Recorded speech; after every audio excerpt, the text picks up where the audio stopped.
We've got information just coming in that Vijay Mallya has lost his appeal in the UK High Court to file a plea in the Supreme Court. Vijay Mallya's last resort to appeal before the UK Supreme Court has been rejected. This now means that Mallya has no legal options left in the United Kingdom.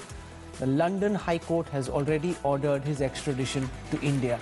Mallya can be extradited in 28 days from now. That's the big breaking story at this moment. His last-ditch effort to ensure that he could appeal before the Supreme Court has been rejected. Vijay Mallya now has no legal options left in the United Kingdom. A London High Court has already ordered his extradition. Munish Pandey now joins us. He tracks India's enforcement agencies. This, Munish, a big success. Is this to mean that within a month from now, the flamboyant businessman will be back in India? Yeah, well, Rahul, to be precise, from today, next 28 days, Vijay Mallya can be extradited to India if he is not filing any legal plea in any other court. As far as UK is concerned, the Supreme Court was his last resort. The London High Court earlier rejected and ordered his extradition to India.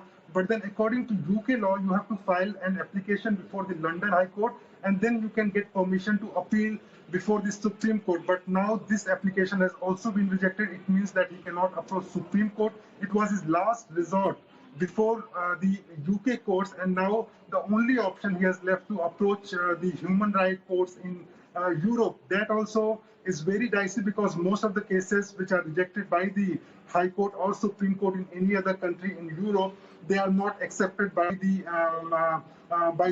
even human rights courts. So as of now, it is clear that in next 28 days, if Vijay Mallya is not filing any application before any European human rights courts, then he can be extradited to India. As far as CBI and happened in the High Court, do you have any details of what the proceedings were like? What is the reason that the London High Court didn't allow him to appeal before the Supreme Court in the United Kingdom?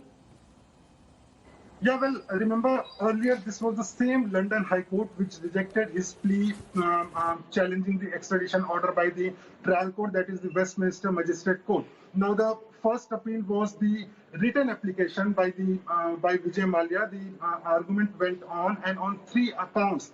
One was the forgery, one was the cheating, and one was misleading the Indian banks. On 3 accounts, it was rejected. Then Vijay Mallya filed the application on verbal ground that he should be given one more appeal, one chance to make his case. But again, it was rejected. Now, to appeal before the Supreme Court, because in London, in UK, Supreme Courts do not entertain the cases of extradition. They claim that the lower court and the High Court are sufficient to take such cases. And when London High Court heard the application, they said that this case cannot go in the Supreme Court because the Indian agencies have presented enough ground on which it is very clear that he should go to India and face the Indian law. Now, it is very interesting, Rahul, because last night Vijay Mallya tweeted that he is ready to give back 100% of money unconditionally, but government should not take any action. But within a day, within few hours, again, he has got a setback from the London High Court, and it is very clear that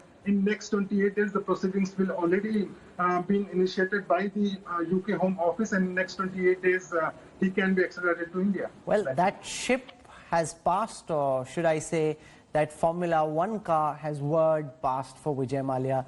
Full prepayment now isn't much of an option. He will have to pay for the charges the government has leveled against him. Munish Pandey, for that news break, many thanks. We're focusing in about 24 minutes from now. Nirmala Sitharaman